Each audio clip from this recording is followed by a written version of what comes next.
Hi friends, ఈరోజు మీరు చూస్తున్న వీడియో చాలా అరుదైనది. భూమి మీద అనేక వింతలు విశేషాలు ఉన్నప్పటికీ అన్నింటినీ మనం చూడలేకపోవచ్చు. కానీ ఈరోజు ఒక ప్రత్యేకత కలిగిన అంశాన్ని మీకు పరిచయం చేయబోతున్నాను. ధైర్య సాహసాలతో కూడిన ఒక కుటుంబాన్ని మీకు పరిచయం చేయబోతున్నాను. ధైర్య సాహసాలు అని ఎందుకంటున్నానంటే, గత 12 సంవత్సరాలుగా ఒకే ఒక కుటుంబం ఒక దట్టమైన అడవిలో కికారణ్యంలో నివసిస్తూ ఉంది. అది ఎంత దట్టమైన అడవి అంటే, అడవిలో ప్రాణాలకు గ్యారంటీ లేదు, కనీస సౌకర్యాలు ఉండవు. కానీ ఒకే ఒక కుటుంబంలో 3 సభ్యులు గత 12 సంవత్సరాలుగా ఆ అడవిని వదిలిపెట్టకుండా జీవనం సాగిస్తున్నారు. ఆ ప్రత్యేకత కలిగిన ప్రదేశానికి చేరుకోవాలంటే ప్రభుత్వ పాలన అందించే గ్రామం నుండి సుమారు 20 కిలోమీటర్లు అడవిలో ప్రయాణించి ఆ కుటుంబాన్ని మనం చేరుకోవాల్సి ఉంటుంది. కొంత దూరం 2 వీలర్పై ప్రయాణం చేసి మరికొంత దూరం కాలినడకన అడవి మార్గాన ప్రయాణించాల్సి ఉంటుంది. ఈరోజు మనం ఆ ఒంటరి కుటుంబాన్ని సందర్శించి వారి జీవన స్థితిగతులు, వారి ధైర్య సాహసాలను ఈ అడవిలో ఆహ్లాదాన్ని పంచుకుంటూ పరిశీలిద్దాం రండి. ఈ వీడియో అడవిలో ఆహ్లాదాన్ని పంచుతూ మనల్ని మైమరిపించేలా ఉంటుంది. ఎక్కడా స్కిప్ చేయకుండా వీడియో చివరి వరకు చూడండి, ఆనందించండి. కొన్ని వింతల విశేషాలు చూడాలంటే కొన్ని సాహసాలు చేయాల్సిందే. ఇప్పటి వరకు నా ఛానల్ను సబ్స్క్రైబ్ చేసుకున్నట్లయితే ఇప్పుడు సబ్స్క్రైబ్ చేసుకోగలరని మనవి చేస్తున్నాను. మీరు ఇచ్చే సపోర్టు మరిన్ని ఇటువంటి ఆసక్తికర వీడియోలు చేయడానికి దోహదపడుతుందని భావిస్తున్నాను. Please subscribe.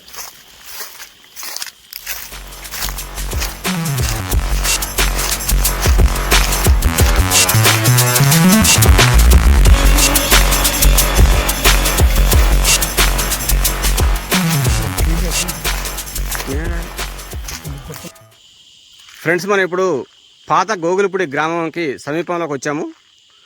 పాత గోగులపూడి గ్రామం ఉన్నప్పుడు వారు మంచినీటిని వాడుకునేందుకు గాను ఇక్కడ ఒక బావిని నిర్మించినట్టు మనకు తెలుస్తూ ఉంది.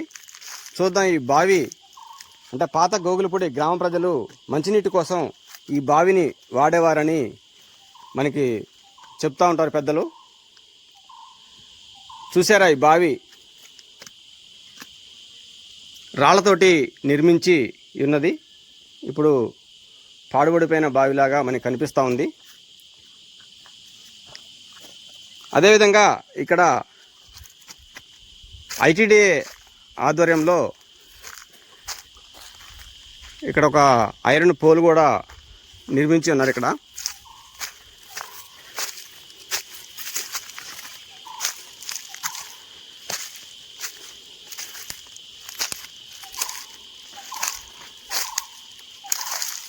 ఐటీడీఏ బీసీఎం పేరుతోటి ఇక్కడ ఒక పోలు నిర్మించారు.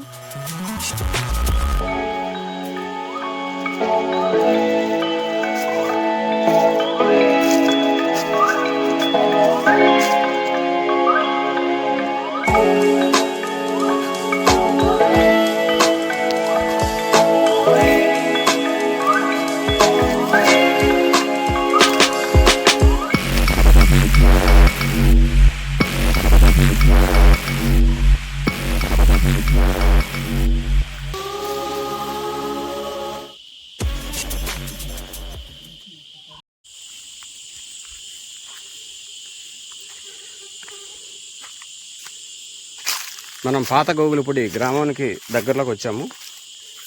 ఇక్కడ నీళ్ళ ట్యాంక్ అనుకుంటా, ఇది వాటర్ స్టోరేజ్ కోసం దీనిని ఉపయోగించారని తెలుస్తుంది. దీనికి ఒక పైపు వేసి నల్లా కూడా పెట్టినటువంటి ఆనవాళ్ళు మనకి ఇక్కడ కనిపిస్తూ ఉన్నాయి.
ఫ్రెండ్స్, ఇప్పుడు మనం గోగులపూడి పాత గ్రామం ఇది. ఇక్కడ నివసిస్తున్న ఒకే ఒక కుటుంబం గురించి చూడటానికి మనం వచ్చాం ఈరోజు. ముందుగా ఈ గ్రామాన్ని మనం పరిశీలిద్దాం. చూడండి, మన ఈ పాత గోగులపూడి గ్రామంలో ఇవన్నీ చింత చెట్లు.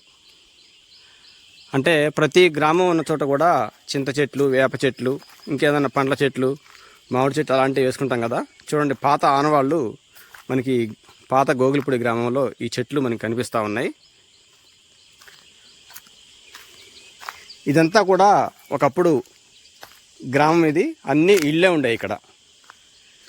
ఇటువంటి ఇళ్ళని చాలా ఊరికి దూరంగా ఉంటున్నారని చెప్పి ప్రభుత్వం వారు అనేక కౌన్సిలింగ్లు చేసి వీళ్ళంతా కూడా కొండరెడ్లు. ఈ కొండరెడ్లు ఊరికి దూరంగా ఉంటే అభివృద్ధి ఉండదు, మీరంతా అందుబాటులోకి రావాలి అని చెప్పి ఒక 12 సంవత్సరాల క్రితం ఐటీడీఏ భద్రాచలం వారు వీరి కింద ఇల్లు నిర్మిస్తామని చెప్పి ఇక్కడ నుంచి కొత్త కన్నాయగూడెం గ్రామ సమీపంలోకి వీళ్ళందరినీ తరలించారు. అప్పుడు ఉన్న గ్రామం ఇది. చూడండి, చింత చెట్లు, మామిడి చెట్టు కూడా ఉంది ఇక్కడ. అప్పుడు పూరిళ్లతో పాటు పెంకుటిళ్ళు కూడా నివాసాలు ఏర్పాటు చేసుకొని కొండరెడ్లు గోగులపూడి గ్రామస్తులు ఇక్కడ నివసించారు. ఇవన్నీ కూడా ఆ పాత గ్రామం ఉంది అనటానికి ఆనవాళ్ళు.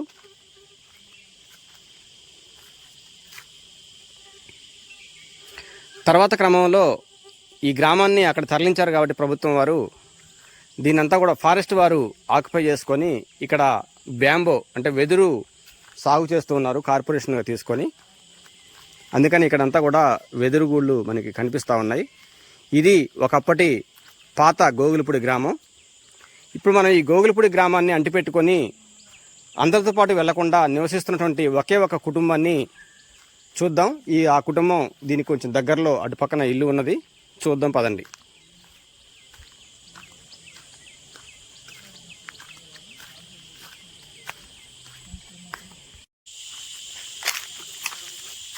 ఫ్రెండ్స్, ఈ దట్టమైన అడవిలో మనకి ఇప్పుడు ఆ దూరంలో కనిపిస్తూ ఉన్నాయి ఇల్లు. ఇదే ఈ పాత గోగులపూడి గ్రామంలో నివసిస్తున్నటువంటి ఒకే ఒక కుటుంబం మనం చూస్తూ ఉన్నాం ఇప్పుడు.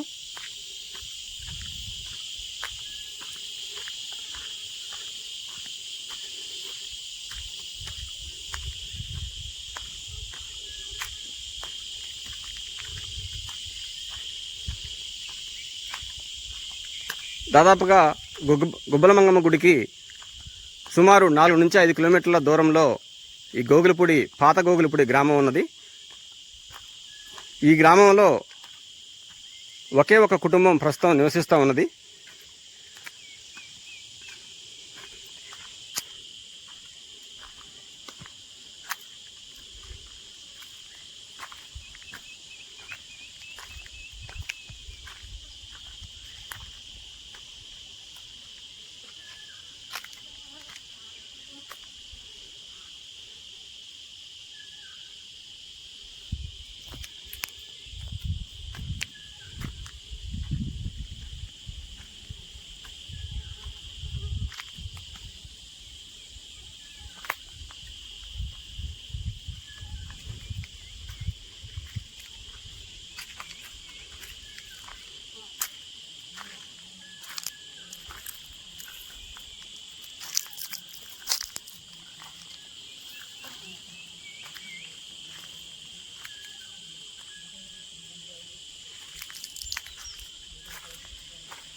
హాయ్ ఫ్రెండ్స్, నేను మీ రాఘవేందర్, యుఎస్ న్యూస్ తెలుగు.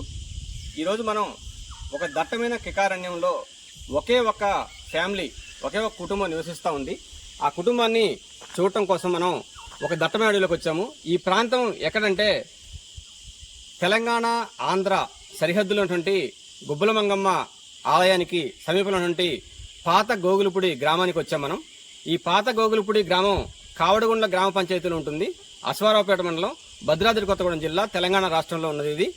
ఇక్కడ దాదాపుగా ఒక 12 సంవత్సరాల క్రితమే పాత గోగులపూడి గ్రామం చాలా గుట్ట మీద అడవిలో దూరంగా ఉందని చెప్పి ప్రభుత్వ వారికి అనేక సూచనలు చేసి ఈ ఊరు మొత్తాన్ని కూడా మనకి అందుబాటులో ఉన్నటువంటి కన్నాయగూడెం గ్రామ సమీపంలో ఏర్పాటు చేసి ఉన్నారు. అక్కడికి ఈ ఊరంతా కూడా తరలి వచ్చేసి అక్కడ ఊరు నిర్మించుకొని తర్వాత ప్రభుత్వాలు డబుల్ బెడ్రూమ్ ప్లాట్లు కట్టించి అక్కడ నివసిస్తా ఉన్నారు. వీళ్ళంతా కూడా కొండరెడ్లు. ఈ కొండరెడ్లంతా కూడా వలస వచ్చేసి అక్కడ గ్రామాన్ని నిర్మించుకున్నారు. కానీ ఒకే ఒక కుటుంబం మాత్రం ఇక్కడే ఉంటాం, మేము చావైనా బతికైనా ఈ అడవిలోనే తప్ప మేమైతే ఎక్కడికి రామని చెప్పి ఈ పాత గోగులపూడి గ్రామాన్నే అంటిపెట్టుకొని ఒక కుటుంబం నివసిస్తా ఉంది. చూడండి, ఇదే ఆ కుటుంబం, ఒకే ఒక కుటుంబం. ఈ కుటుంబంలో 3 కుటుంబ సభ్యులు ఉంటారు. అయితే ఇక్కడ ఉండేది గురుగుంట్ల రెడ్డయ్య, లక్ష్మి, వీళ్ళిద్దరి కుమారుడైనటువంటి గంగిరెడ్డి. వీళ్ళ 3 మాత్రమే ఈ కుటుంబంలో నివసిస్తా ఉన్నారు. ఈ రెడ్డయ్య అనే అతను చిన్న చిన్న వ్యవసాయాలు చేసుకుంటూ జొన్న పంటలు పండించుకుంటూ అదేవిధంగా జీడి మామిడి తోటలు వాటిని సేకరిస్తూ కాలం వెళ్లదీస్తూ ఉన్నారు. ఇక్కడ చిన్నప్పటి నుంచి పుట్టినప్పటి నుంచి కూడా ఇక్కడే ఉన్నాం కాబట్టి ఇక్కడే మా యొక్క జీవితాలు అయిపోవాలి తప్ప మేము ఎక్కడికి రామని చెప్పి చాలా పట్టుదలతోటి ఈ దట్టమైనటువంటి అడవిలో ఈ కికారణ్యంలో ఒకే ఒక ఫ్యామిలీ ఇక్కడ నివసిస్తూ ఉంది. అందుకే ఈరోజు అసలు వాళ్ళ జీవనం ఎలా ఉంది, వాళ్ళ స్థితిగతులు ఏంటి, వాళ్ళు ఎలా జీవిస్తూ ఉన్నారు అనేది చూడటం కోసం మనం ఈరోజు ఇక్కడికి రావడం జరిగింది. ఒకసారి వెళ్ళి మనం ఆ ఇంటిని చూద్దాం రండి.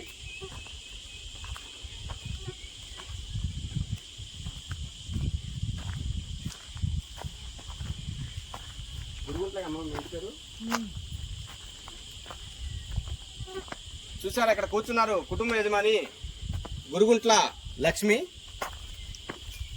ఈ భర్త పేరు గురుగుంట్ల రెడ్డయ్య, కుమారుడి పేరు గురుగుంట్ల గంగిరెడ్డి. గంగిరెడ్డి ఇక్కడ గుబ్బలమంగమ్మ ఆలయం వద్ద రోకల బండలను సేకరించి అక్కడ అమ్ముతూ జీవనం సాగిస్తా ఉన్నారు. రెడ్డయ్య వ్యవసాయం చేస్తూ జొన్న పంటలు రకరకాల పంటలు పండించు ఇక్కడ జీవనం కొనసాగిస్తున్నారు. వీరి ఇల్లు చూడండి, చాలా పూరిల్లు,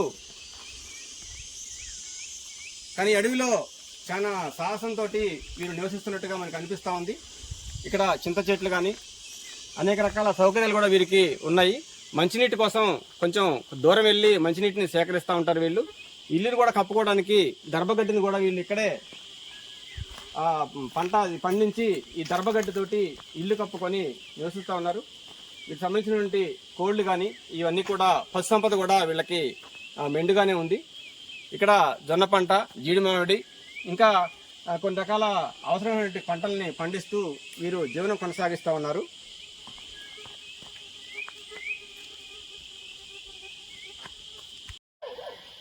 మన యజమాని పేరు గురుగుంట రెడ్డయ్య. నీ పేరు అక్క? లక్ష్మి. అబ్బాయి పేరు గంగిరెడ్డి. ఈ పాతూరు మొత్తం మీద మీరు ఒక్క ఇల్లే ఉంది, మీ ఇంట్లో 3 ఉంటున్నారు ఇక? అబ్బో, ఎప్పుడు పాతూరు ఉన్న కాడ నుంచి అప్పటి నుంచి ఇక పిల్లలు చచ్చిపోరుగా ఉండు. పిల్లలు ఒక పెద్ద పిల్ల బియ్యం ఇస్తుంది, పెద్ద పిల్లకు బియ్యం ఇస్తుంది బొరడు కూడా. ఏది మన వెలుగుపాడు దగ్గర? అది మీకు మనకంతా ఐటీడీ వాళ్ళంతా ఇల్లు కట్టించేసి కింద అక్కడికి రమ్మని చెప్పి అందరినీ రమ్మన్నారు కదా, మీరు వినిపించలేదుగా? మీరు ఎందుకు వెళ్ళలేదు మరి? మరి వినిపించా కానీ వెళ్ళాక ఉపయోగం రెడ్డయ్య గారు ఒప్పుకోవట్లే, అందుకే మీరు వెళ్ళలేదు. ఇప్పుడు గవర్నమెంట్ వచ్చాక డబుల్ బెడ్రూమ్ ఇల్లు కూడా కట్టించింది మన వాళ్ళందరికీ. మీరు కిందకి వెళ్ళి ఉంటే మరి మంచి డబుల్ బెడ్రూమ్ ఇల్లు వచ్చేది కదా. వింటలే, రెడ్డయ్య గారు వినలేదు. అదే అదే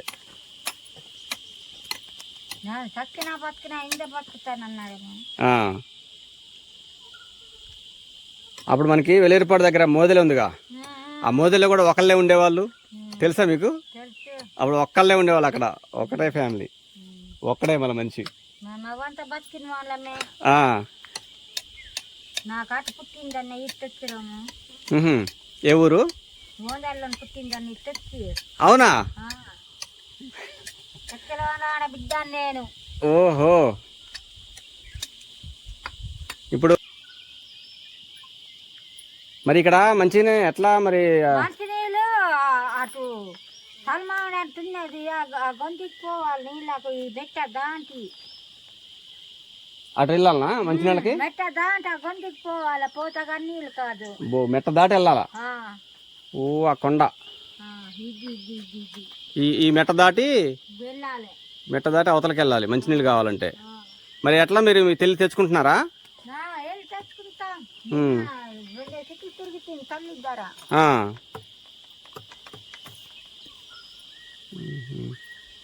ఇప్పుడు ఏమేమి పనులు చేస్తున్నారు మన వాళ్ళు? రెడ్డి గారు ఏం పని చేస్తున్నారు మరి? ఏం పని? కొండ పట్టి కొండకి వెళ్ళటమే. కొండకి వెళ్ళి కొండ కాడ నుంచి రాట దగ్గర కాదు, బూరుపల్లి దగ్గర, గొమ్ముకు దగ్గర. గొమ్ము దగ్గర చెట్టు తాడు. తాళ్ళా? జీరు తాడు.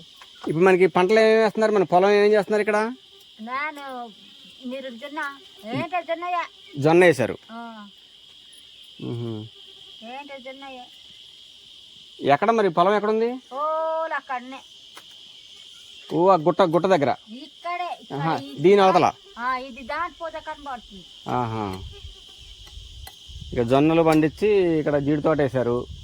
జీడి తోట వాడు గంగిరెడ్డి. ఇప్పుడు రోకల బండలు అడవిలోంచి సేకరించి గుడికాడ అమ్ముతా ఉంటారు కదా బాబు? పింతాలతో జత పడి. ఇప్పుడు రెడ్డి గారను మన బాబు పేరేంటి? గంగిరెడ్డి. ఇద్దరు కలిసి ఆ రోకల బండల కోసం వెళ్ళారా? వాడు రోకల బండలకు వెళ్ళాలి. తండ్రి వెళ్ళాడా? జీలు తాడిపోయాడు రెడ్డి గారు. కొడుకు పింతాలతో తిట్టిపోయేది. అదేలే గుడికాడ పెట్టి అమ్ముతా ఉంటారుగా.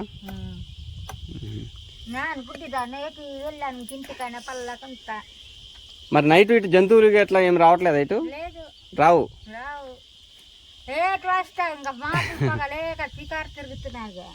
ఏది మరి ఇల్లు కూడా కొంచెం కురుస్తున్నాయి మరి? బెజ్జాలు అక్కడక్కడ బెజ్జాలు ఉన్నాయి.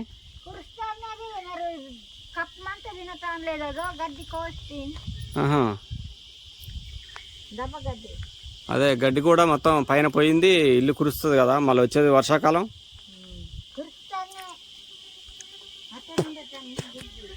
ఇప్పుడు ఈ గడ్డి ఇల్లు కప్పడానికే తీసుకొచ్చారు.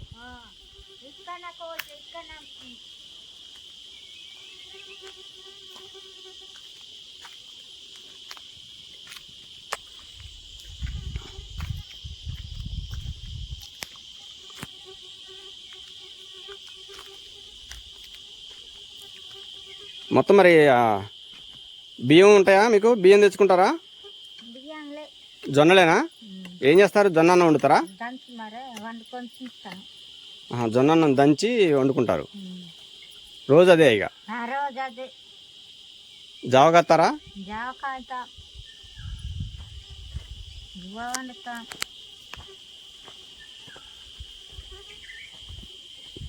కాదక్క మరి దోమలు బాగా ఉన్నాయిగా?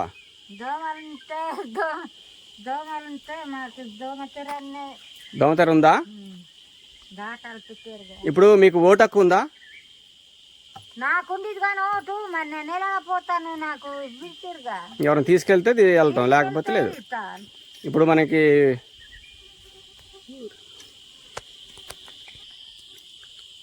మన గంగిరెడ్డికి ఓటు ఉంది, మన రెడ్డి గారికి ఓటు ఉంది. ఓటు వేసారా మొన్న పార్లమెంట్ ఎన్నికల్లో? మొన్న వెళ్ళలేదా? మన వాళ్ళకేమో కావడిగుండలో ఓటు ఉంది కదా, పోయి కావడిగుండలో వెళ్ళి ఓటు వేసి రావాలి. వెళ్ళలేదా?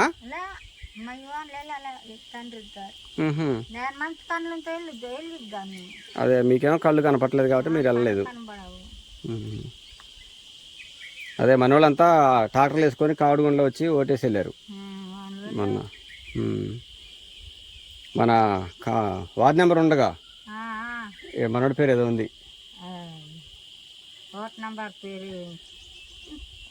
మన పంచాయతీ ఎన్నికల్లో అయిపోయిందిలే కానీ మంగిరెడ్డి.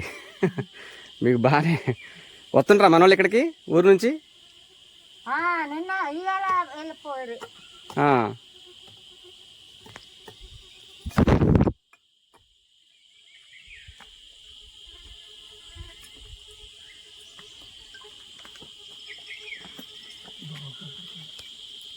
కొట్టడం కాదు కదా.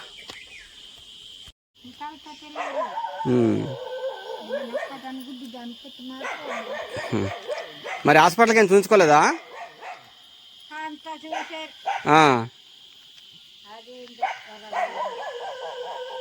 కొద్దిగా నవ్వుపడుతున్నాయి అసలు అసలు కొంచెం మసక మసక కూడా కనిపించవా?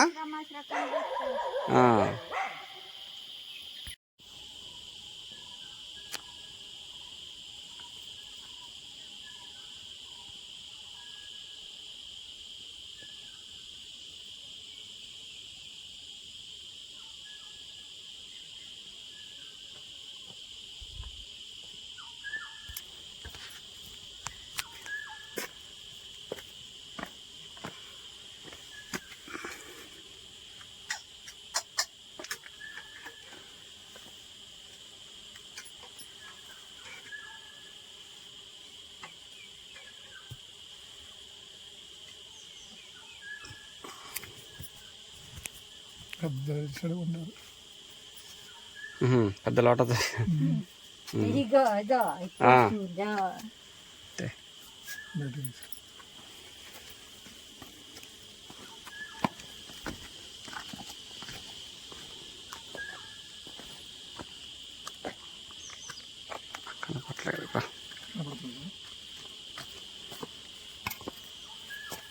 బాగా చిక్కగా ఉంది జావా. అలాగనే వస్తే నీళ్ళు కలుపుకొని తాగుతాం.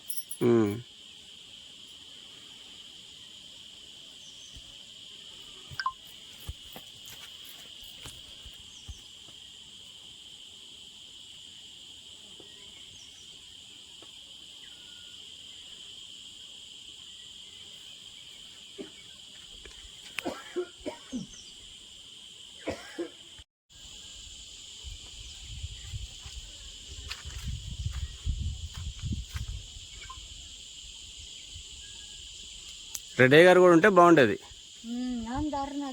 కాసేపు మాట్లాడి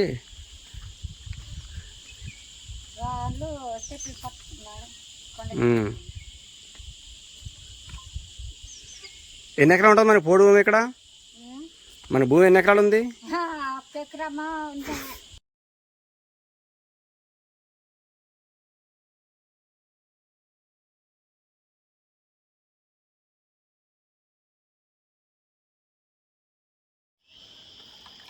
ఈ జావా జొన్న చేలో చిన్న మందులు గిందులు ఏం కొట్టకుండా చాలా న్యాచురల్గా ఎటువంటి మందు పడదు, వేరే ఏం లేకుండా న్యాచురల్ అన్నమాట.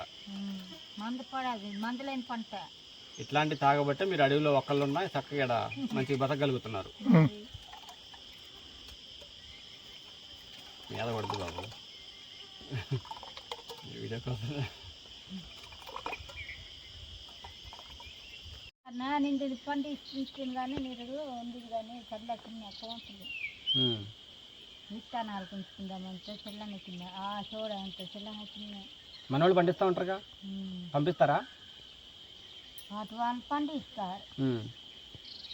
చింతకుండా కొంటప్పుడు జొన్నలు అయితే మనమే పండిస్తాం. జొన్నలు పండించవచ్చు. ఆ మొక్కజొన్న వేసింది, మొక్కజొన్న మొత్తం వచ్చింది కొల్లాలి. ఎంత కాంకేది ఇంత గజం వచ్చినప్పుడు అవి తీరుతుంది. అక్కడ చీరలు పడ్డా కానీ ఐదు కళ్ళకంతా మరి బొంకించుకొని తినేది.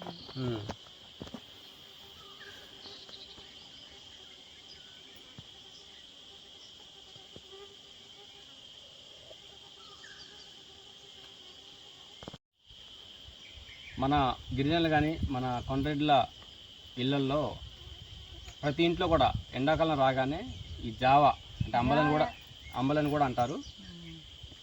రాగిపిండి అంటే సోళ్ళు ఉంటాయి కదా, సోడిపిండి జొన్నలు వేస్తారు, లేదంటే మొక్కజొన్నలు వేస్తారు. చాలా టేస్ట్గా ఉంటుంది, ఎప్పుడు వేడిగా ఉంటుంది. ఇది తాగటం వల్ల మనకి పోషక విలువలు ఎక్కువ అంది, ఆరోగ్యాలు చాలా చక్కగా ఉంటాయి. అందుకనే మన గిరిజన గ్రామాల్లో చాలామంది ఇప్పటికి కూడా చాలా స్ట్రాంగ్గా ఎక్కువ పనిచేయడానికి కారణం ఏంటంటే వాళ్ళు న్యాచురల్ ఫుడ్ని ఎక్కువ తింటూ ఉంటారు. కాబట్టి ఈ రోజుల్లో ఏంటంటే బయట ఫుడ్లు చూస్తే అన్నీ కెమికల్ మయం. అట్లాంటిది దగ్గరకు కూడా రానికుండా దరిదాపు కూడా రాదు కెమికల్ అనేది ఇక్కడ. కాబట్టి న్యాచురల్గా పండినటువంటి జొన్నలు, తర్వాత సోళ్ళు పండిస్తారు, జొన్నలు పండిస్తారు, మొక్కజొన్నలు పండిస్తారు. ఇవన్నీ సేకరించి ఈ ఎండాకాలం మొత్తం ఎండలకు కూడా ఈ జావని ఎక్కువ సేవిస్తూ ఉంటారు. అందుకే చాలా స్ట్రాంగ్గా ఉంటారు. వీళ్ళకి వడదెబ్బలు కానీ లేకపోతే వేడి ఉండటం కానీ ఇంకో ఇబ్బందులు కూడా వీళ్ళకి ఉండవు. అందుకనే ఇంత దట్టమైన అడవిలో కికారణ్యంలో కూడా ఒకే ఒక ఫ్యామిలీ చాలా చక్కగా బతుకుతూ ఉన్నారు ఇక్కడ. ఇవన్నిటికీ రహస్యం ఏంటంటే ఆరోగ్యాన్ని మన బాడీకి అందించినటువంటి ఆహారం న్యాచురల్ అయి ఉండటమే కారణం. కాబట్టి ఇలాంటి జావకి మనం ఒక ఊహ వేసుకోవచ్చు.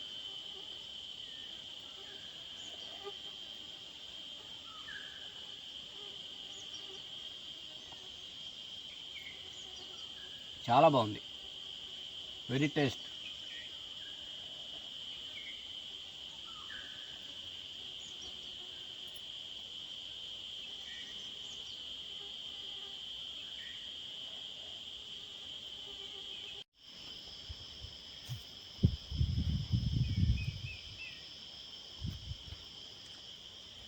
నువ్వు నీళ్ళు కలిపినా ఇంకా వేడినే ఉంది. ఇది బాగుంది, టేస్ట్ కూడా అదిరిపోయింది. ఇప్పుడు పెద్ద దాంట్లో వండారు. ఎన్ని కేజీలు అక్క అది? ఎన్ని కేజీలు వండుతారు రోజుకి జావ? ఇది జావ దోశ జొన్నలు నానదంచి పిండి కొట్టి నాకు రోలు కనపడలేదు. రోలు ఇంట్లోనే ఉందా? ఓకే. చూసారుగా ఫ్రెండ్స్, అడవిలో ఎక్కడో దూరంగా నివసిస్తున్న ఒకే ఒక కుటుంబాన్ని మీకు పరిచయం చేశాను. నా వీడియో కనుక మీకు నచ్చినట్లయితే లైక్ చేయండి, షేర్ చేయండి, సబ్స్క్రైబ్ చేయండి. Thank you.